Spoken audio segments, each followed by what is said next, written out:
estão, meus irmãos? Amém. Obrigado. Boa noite a todos, amém? Amém. Graças a Deus, um prazer muito grande estar aqui hoje com vocês, nessa noite, amém? Queria compartilhar com vocês um versículo 2 do livro de 1 Timóteo. 1 Timóteo, capítulo 6, verso 11.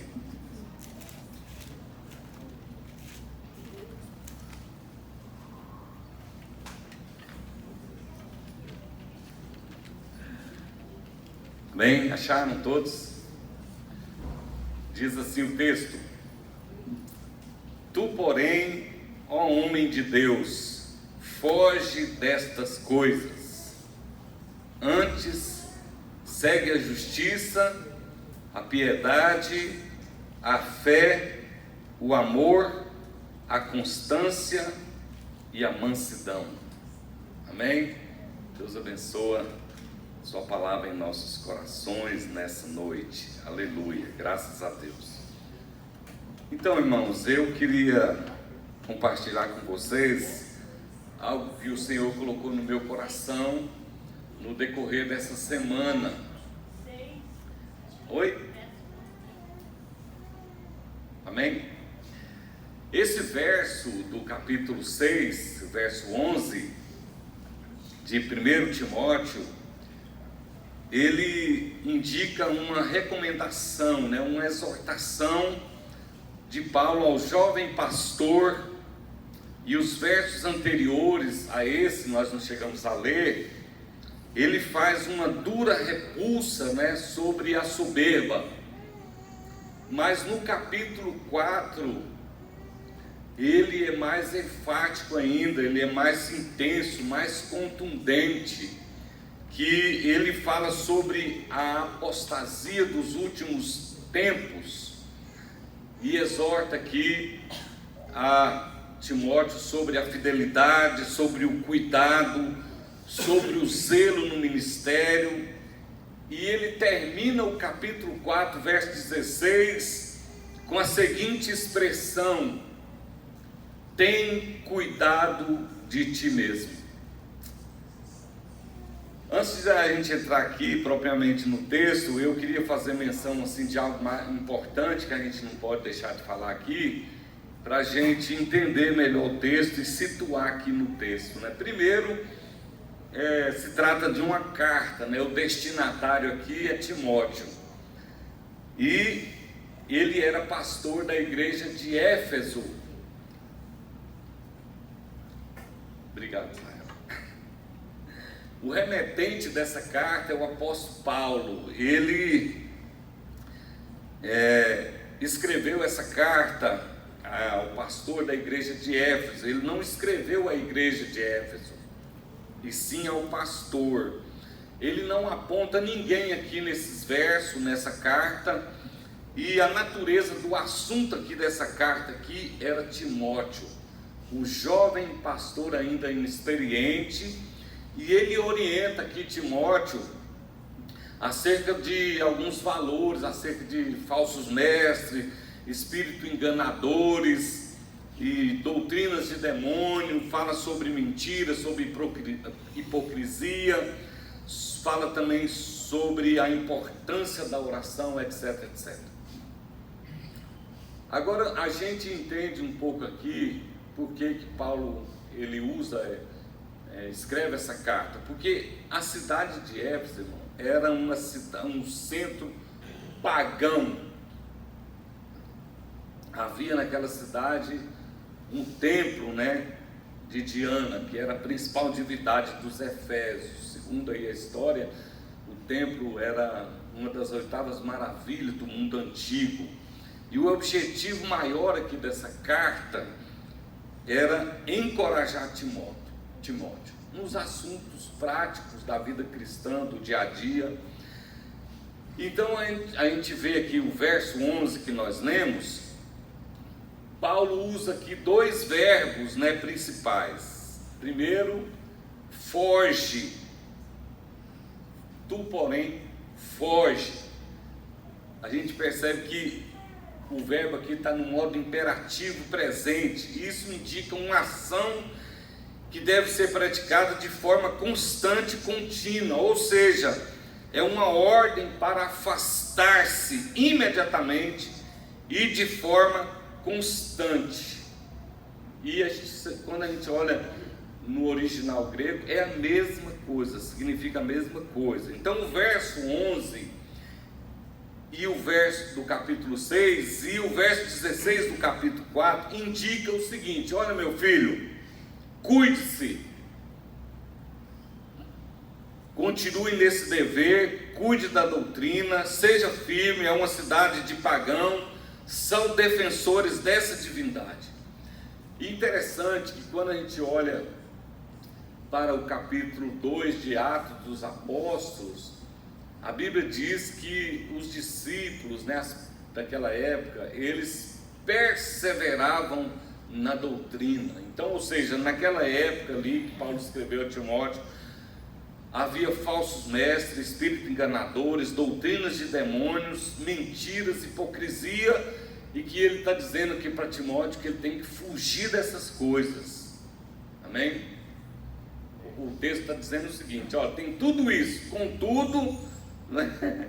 Contudo, todavia, no entanto, tu, porém, ó homem de Deus, foge. Então, um homem de Deus, meus irmãos, no texto aqui, ele é reconhecido e ele vai ser conhecido na cidade de Éfeso por aquilo que ele foge, ou seja, foge da cobiça, foge do egoísmo, foge da usura, que é o que estava tratando aqui do texto, dos versículos dos capítulos anteriores.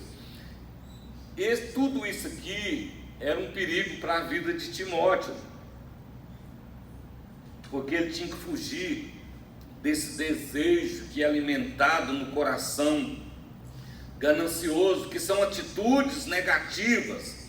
Então você vai encontrar tudo isso aí, Timóteo, mas você deve fugir dessas coisas. Então a primeira coisa importante aqui do texto do capítulo 6 dessa carta aqui, que foi direcionada a este homem, não à igreja, está tratando dele, pessoalmente dele, está dizendo o seguinte: olha, cuida de você, meu filho, se cuide, se cuide da doutrina e foge dessas coisas. Tu, porém, homem de Deus, foge dessas coisas. Você vai ser reconhecido, ou será reconhecido como um homem de Deus, se você também seguir, que é outro verbo que nós vemos aqui, que é no imperativo presente também, ou seja, empenha ativamente, de modo contínuo. Você não pode parar, você tem que estar empenhado a fugir dessas coisas e seguir o quê?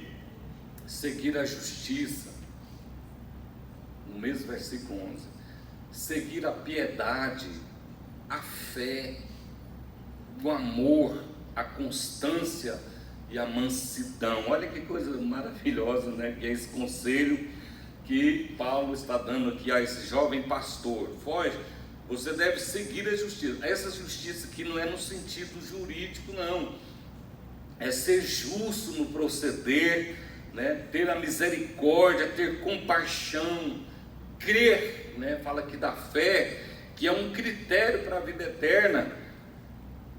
E o amor, ele não pode ser fingido, né? E você deve defender esses critérios, você deve suportar isso. Irmãos, olha, no primeiro capítulo, né, que é o capítulo 1 dessa carta,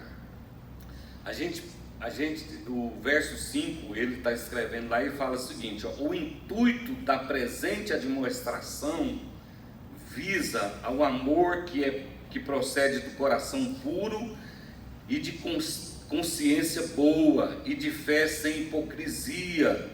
Quer dizer, você não pode, né, ter hipocrisia, esconder o que não é honesto, né? Tudo isso ele está recomendando aqui. E essa fé não é assim um pensamento positivo. Fé é certeza, é uma convicção, que é outra recomendação do remetente aqui, né? Quando a gente chega no verso 12, ele fala assim: olha, combate o bom combate da fé. Mas como que a gente faz isso, né? Como que a gente lida com isso, né? Combater esse combate da fé, a gente precisa lutar mesmo para ter essa fé, né? A fé que ele está dizendo aqui é um dos critérios para a vida eterna. Olha para você ver, meu irmão, no livro de Romanos, no capítulo 5, o texto diz o seguinte: justificado, pois, mediante a fé, tenha paz com Deus, né? Por meio de nosso Senhor Jesus Cristo. Então, nós precisamos ter essa fé. Ela que nos justifica diante de Deus, não são as nossas obras, meus irmãos. Nada disso, não adianta você ser bonzinho, etc. Nada disso. Nós temos que ter essa fé, porque é essa fé que nós temos em Jesus, que nós vamos ser justificados. E esse Jesus é por intermédio de quem obtivemos igualmente acesso pela fé de novo, e essa graça na qual nós estamos firmes. Então nós precisamos de ter essa fé, essa certeza e essa convicção, que não é um pensamento positivo, nada disso, é uma certeza que nós temos dentro de nós, amém? Então no livro de Hebreus também, no capítulo 11, diz o seguinte, que sem fé é impossível agradar a Deus.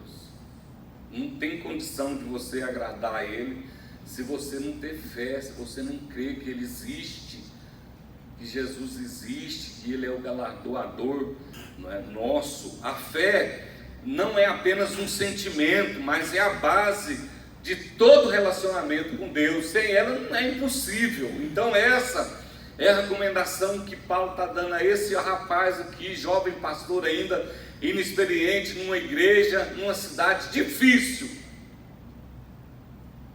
onde o paganismo, ele toma conta de tudo, né, ao extremo, e ele está ali nessa cidade, e Paulo escreveu. Nós vemos a carta também à cidade de Éfeso também, e interessante que muitas dessas coisas surtiram efeito, porque quando Jesus escreve a última carta a essa igreja, foi o próprio Jesus, né, que escreveu ali e mandou essa carta, lá no livro de Apocalipse capítulo 2, que é a carta à igreja de Éfeso, e ele fala desse trabalho que eles tiveram, dessa fé, fala uma série de coisas. Tem também contra eles que eles abandonaram o amor, o primeiro amor, né, a chama, que nós vamos ver aqui também mais tarde, que ela não pode ser acabada, amém? Então Paulo está dizendo a Timóteo: olha, não deixe que nada disso roube a sua fé. Ou seja, essas coisas que acontecem aqui na igreja, na cidade de Éfeso, essas doutrinas de demônio, a hipocrisia, o fingimento, nada disso pode furtar a sua fé. Nenhuma dessas circunstâncias te deixe frustrado com Deus, com a fé e com tudo. Porque a tendência, irmãos, quando nós não, eu não estou dizendo isso aqui, né? Não tem nada a ver, né? Não diz respeito a vocês aqui, tá? É um título de ensinamento mesmo. A tendência muitas vezes é nós nos perdermos na caminhada. Nós estamos dentro de uma igreja, aceitando Jesus, dizemos que tem fé, mas não existe isso em nós, que basta um problema, uma situação, nós ficamos frustrados com Deus, porque não acontece isso, porque não vê isso, a oração não foi ouvida, o milagre não veio, nada disso aconteceu, e aí nós chegamos a um ponto de frustrar-nos com Deus, porque não acontece isso. Aconteceu comigo, não sei se eu disse isso aqui, da última vez que eu estive aqui. A minha mulher está com esse tratamento aí, que não é muito fácil. Amanhã eu tenho uma conversa com o psicólogo, para ver como que eu estou lidando com isso. E aí o que acontece? Eu sou pastor da igreja, né? eu prego isso, e aí de repente eu recebo um laudo desse, que a minha esposa está com câncer.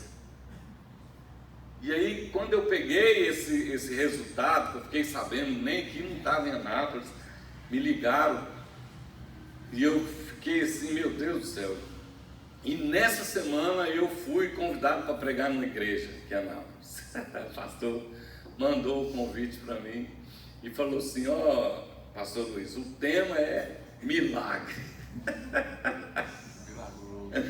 Eu falei: Jesus, olha só, eu não vou pregar nesse tema, eu não vou falar sobre milagre. Eu sou pastor da igreja, eu estou, quantos anos nessa caminhada, tenho fé, e a minha mãe, eu sou o primeiro que estou precisando desse milagre, como que eu vou falar de milagre? Então, às vezes, se nós não tomarmos cuidado, por isso que Paulo está dizendo isso a Timóteo, você vai enfrentar situações na sua vida, mas tenha cuidado de ti mesmo e da doutrina. Irmãos, eu não vou parar de pregar, não vou parar de falar sobre filhos, criação de filhos, porque meus filhos são custosos, não der problema, e etc, etc. Nunca vou falar isso. E não vou deixar de pregar sobre milagre, porque eu já vi muitos milagres. Não vou deixar de falar sobre oração, porque muitas das orações que eu fiz, eu obtive a resposta quase que instantaneamente.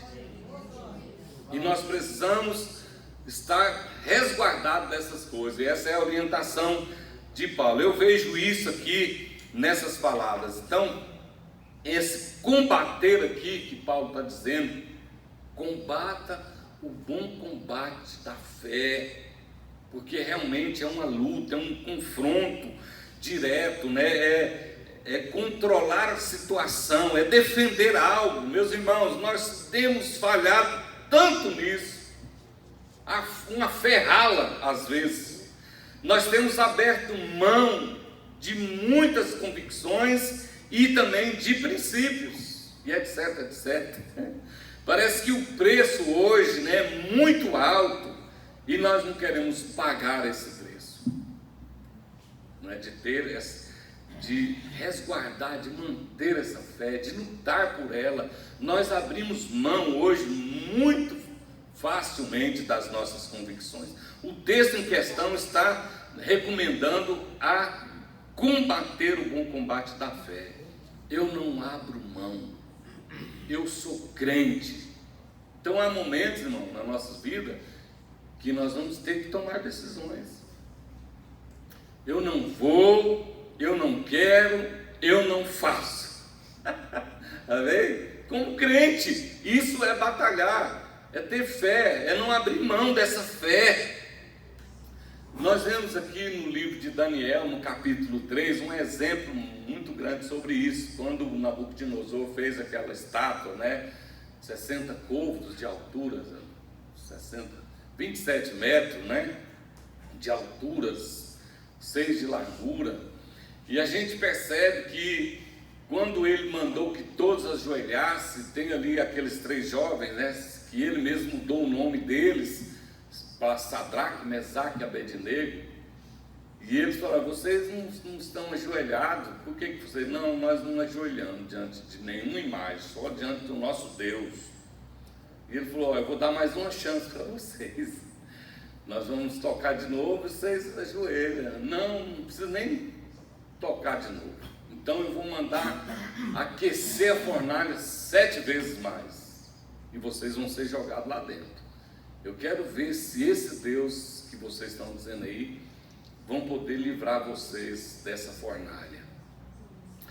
Aí eles disseram: ó, rei, fique sabendo de uma coisa, se o nosso Deus a quem nós servimos quiser nos livrar, ele nos livra, mas se ele não quiser também, é problema dele, eu não vou ajoelhar.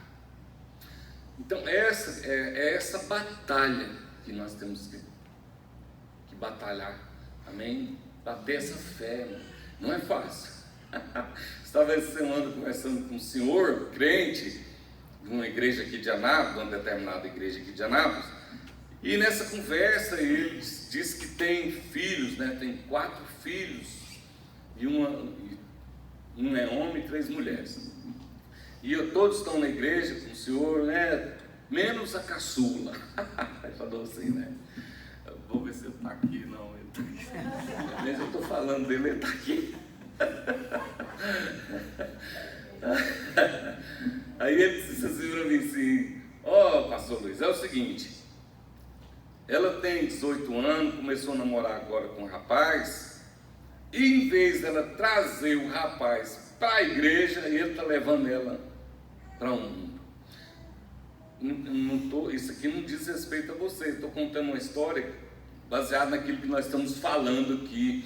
Então hoje nós abrimos mão, nós abrimos convicção, nós quebramos princípio para não confiar em Jesus e naquilo que nós dizemos que Ele é o nosso Senhor. Cantamos um hino aqui, um sinal muito bonito.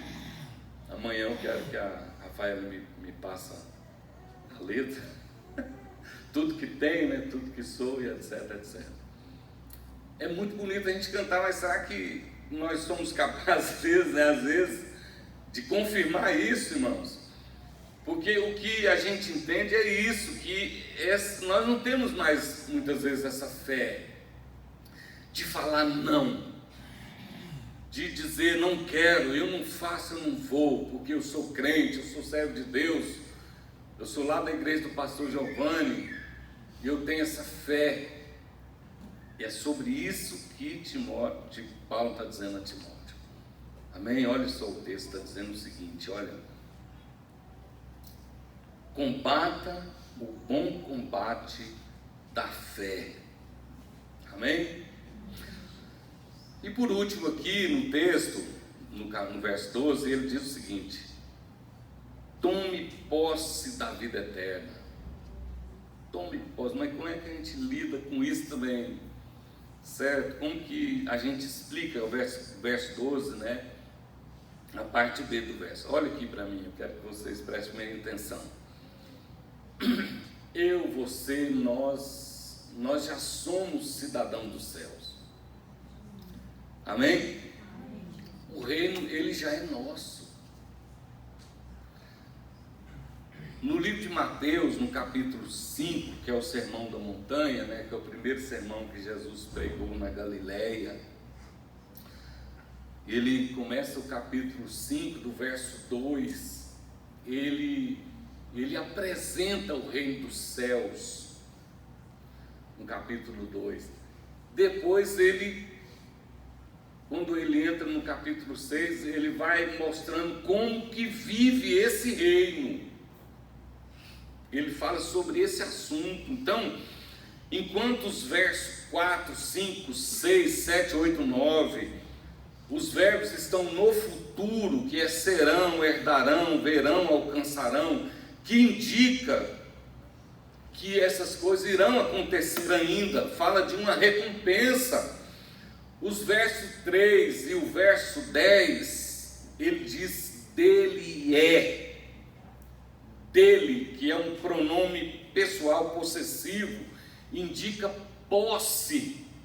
Dele é, e está no presente. Então, o reino, ele já é nosso, irmão. Ele já é meu, ele já é seu. Amém?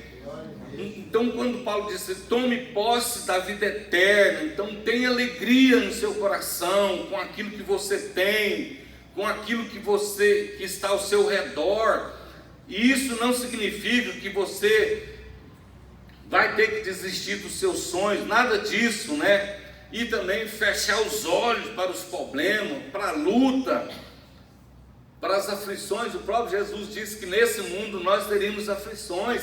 Isso não significa que você tem que viver uma mentira na sua vida, que tem dia que realmente está difícil, é problemático certas situações. Você não vai ficar rindo aí porque roubaram o seu carro. O que foi que você está feliz? Roubaram meu carro.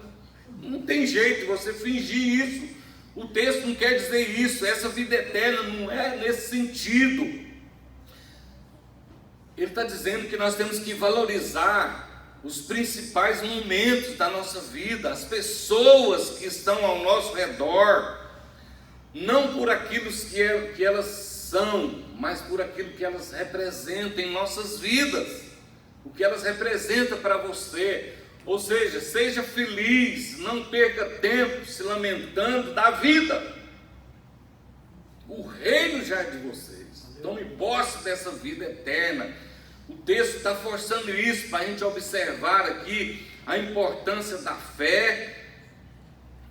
Veja todos esses detalhes que eu estou te dizendo e faça uma aplicação na sua vida. E às vezes nós não vivemos isso, nós queremos que, mas eu queria que Jesus voltasse logo. Amém. Mas se nós não soubermos viver aqui, irmão, nós não vamos dar conta de viver lá não. Nós não vamos dar conta de viver lá. Porque isso aqui, tudo aquilo que nós vivemos aqui, nós, principalmente para nós como crente, as coisas mais difíceis para nós, eu confesso isso, tudo é mais difícil para nós, né? Não é isso? Eu acho. Nós não estamos no sistema do mundo, amém? Eu não estou dizendo para você que você tem que amar o mundo e se acostumar aqui com os sistemas e valores da sociedade, né? Esse sistema que afasta nós de Deus, que é o egoísmo, a imoralidade, o materialismo. O reino que Jesus se refere é um reino espiritual, um reino eterno, e isso tem que alegrar a gente, tem que me alegrar. Eu preciso tomar posse desse reino. Eu tenho certeza que isso, eu não estou falando aqui de triunfalismo e nem de determinismo, nada disso, não estou dizendo nesse sentido, não é? Mas eu quero dizer para vocês aqui nessa noite que nós precisamos nos alegrar na presença de Deus, embora a esses problemas, a essa situação, tudo isso nós estamos passando, situações difíceis vão vir sobre as nossas vidas, mas Paulo está dizendo isso aqui a Timóteo. Essa primeira carta, ela foi escrita entre a primeira e a segunda prisão de Paulo. O autor aqui menciona talvez o ano 63, mas a gente não pode afirmar isso, né, categoricamente. Já a segunda que ele escreveu, nós vemos aqui, é diferente, assim, o foco é o mesmo ainda, ele está mantendo o mesmo foco, né, está falando sobre, quando a gente vê os versos primeiro ali, está falando que para ele reavivar o dom de Deus que ele tinha, no segunda carta, ela é mais pessoal, Paulo fala muito dele também, porque a segunda carta, ele já está prestes a ser morto, né, a ser morto ali em Roma, e ele pede a Timóteo que reavive o dom de Deus que ele tinha, né, que ele mantivesse o padrão da doutrina, que não saísse desse foco, que ele guardasse o depósito, que é a verdade, que ele não saísse dessa verdade, que ele tivesse essa verdade no seu coração como um depósito na sua vida, e que ele tivesse Cristo como fonte de inspiração, que ele pudesse apresentar-se aprovado. Ele faz dá todos esses conselhos aqui ao jovem pastor da igreja que estava pastoreando Éfeso, sabe? E eu queria nessa noite deixar aqui essa palavra para vocês, amém? Que vocês mantivessem também esse mesmo padrão, né? Tivesse reconhecer mesmo isso na nossa vida, que é um perigo para nós, irmão. Como crente hoje tem uma série de doutrinas, como naquela época também. Parece que hoje está mais fácil e etc, etc. Quando a gente não está nesse extremo, a gente está nesse extremo aqui, ó. A gente não sabe dosar as coisas, né? Não tem um equilíbrio muitas vezes na vida cristã. Alguns querem ficar num nível aqui do pecado. Onde é que está o pecado? Está aqui. Aí eu quero ficar nesse aqui que é o pecado.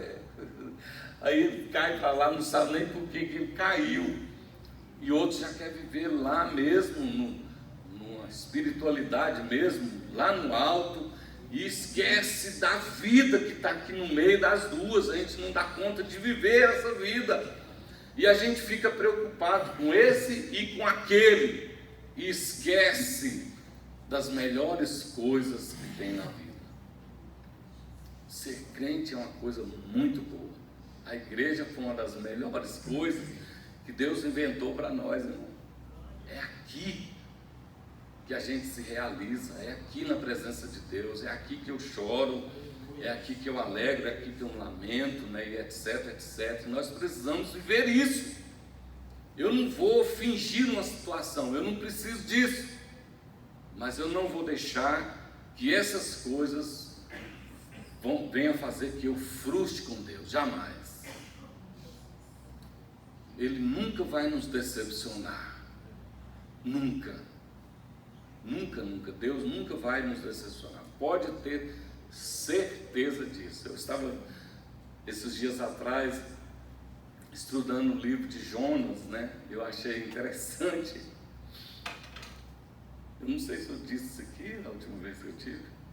A minha cabeça, irmãos, não é fácil. Quando você atinge 42 anos, as coisas vão ficando assim mais difíceis, a mente vai ficando assim. E aí o que acontece? A gente vê lá no livro de Jonas, quando Deus dá uma ordem para ele ir para Nínive, ele foge, vai para outra cidade, milhares de quilômetros, e ele entra num navio ali para esconder de Deus, né? E ele cai num navio onde tem mais Deus. É o navio que Jonas estava. Na tentativa de fugir de Deus, ele encontra mais Deus. E por último, ele é lançado na água, no mar. O capitão lançou ele ali na água, e um peixe veio e engoliu Jonas. E depois de 3 dias, ele orou a Deus, e o peixe, né, lançou ele, vomitou ele ali na praia de Nínive. E ele pregou ali, 120 mil pessoas, né? Aceitou a palavra de Deus. Aí, mas olha o segredo dessa coisa. Não tem como a gente fugir de Deus. A principal divindade dos ninivitas, né, o Deus de lá, quando você estuda esse Deus, ele é a metade homem e a metade peixe.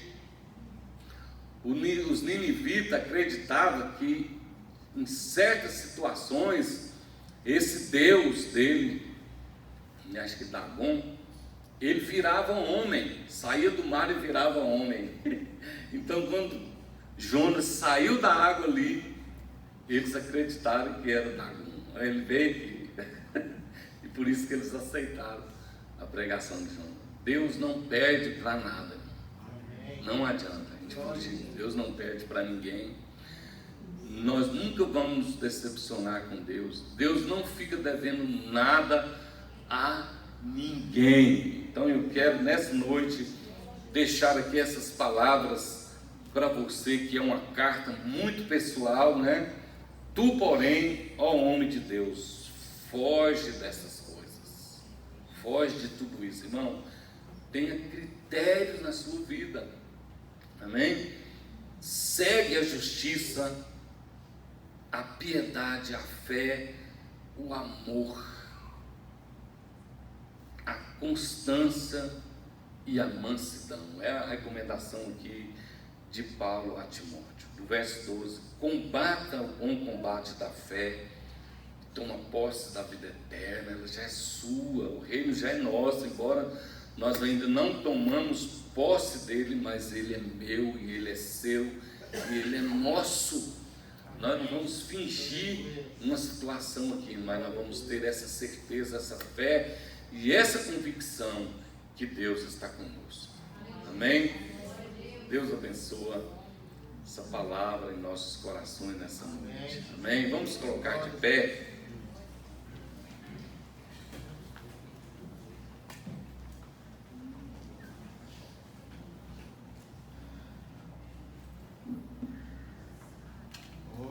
Vamos fazer uma oração. Eu quero que você faça nessa noite uma oração de entrega mesmo. Tudo começa nessa entrega, quando nós nos entregamos a Ele, quando nós vestimos a camisa mesmo de Cristo, pela fé, sabe, autêntico, genuíno. Você pode até dizer assim, não precisa nem vir aqui na frente falar que ama Jesus, que ama Deus. Talvez a gente nem ama mesmo, a gente só gosta. E não adianta fingir isso, amém? Mas eu quero que você se entregue mesmo a Ele nessa noite, de coração. Sabe, eu tenho falhas, graças a Deus pelas nossas falhas. Elas que fazem com que eu reconheça que eu não sou nada mesmo, que eu preciso dele na minha vida. Sem Ele eu não sou nada, eu não sou ninguém. Mas faça uma oração de entrega nessa noite. Eu estou aqui, eu preciso do Senhor. Me ajude, me dê força, me dê graça. Essa luta é além das minhas forças, amém? É além daquilo que eu não dou conta, está acima de mim. Eu preciso que o Senhor me ajude. É uma batalha, meu irmão, é uma luta. Comece a entregar nessa noite, fale com Ele. Se você está bem, meu irmão, está tudo jóia com você igual comigo, tenha uma oração de gratidão. Aleluia. Seja grato a Deus, não porque você é melhor, porque você é bom, mas porque Ele é bom, amém? Pai, em nome de Jesus, nós louvamos o Teu nome, bendizemos o Teu nome nessa noite, damos graças ao Senhor pela Tua palavra, que é uma bússola em nossas vidas, ó Deus, que ela é que nos ajuda, ela que nos fortalece nos momentos difíceis que temos que enfrentar. É nela que nós encontramos a força, a coragem, ó Deus, para seguir, para ir além. Pai, abençoa aqui a Tua igreja, a Tua obra, manifesta a graça do Senhor. Abre a sua boca, meu irmão, quero ver você orando, em nome de Jesus. Aleluia. Senhor, toma na Tua presença, Pai, a minha vida. Eu preciso do Senhor, ó Pai. Eu me entrego, eu me coloco aqui agora diante do Senhor, ó Pai. Eu sei que eu sou limitado, mas o Senhor é o Deus da nossa vida, é o Senhor que nos fortalece, é o Espírito Santo que nos convence. Pai, em nome de Jesus, ó Pai, eu peço nessa noite que o Senhor esteja visitando a Tua igreja, os irmãos que entraram aqui nessa noite, que vieram em busca de uma palavra, de uma resposta, Senhor, vieram para Te louvar, para engrandecer o Teu nome, ó Deus, em nome de Jesus, ó Pai, nós estamos diante do Senhor, e nós colocamos aqui a nossa vida diante do Senhor, ó Pai, e precisamos do Senhor, ó Deus. Sem o Senhor nada podemos fazer, nada seremos, ó Deus. Que essas palavras sejam motivações para nós continuarmos firmes, ó Deus, combater o bom combate, ó Pai, e permanecer firme na Tua presença, confiante, ó Deus, que o Senhor está conosco, ó Pai. Em nome de Jesus, nós oramos e agradecemos o Senhor, ó Pai. Amém? Amém. Deus abençoe vocês e a palavra dele em nossos corações. Podem sentar. Eu devo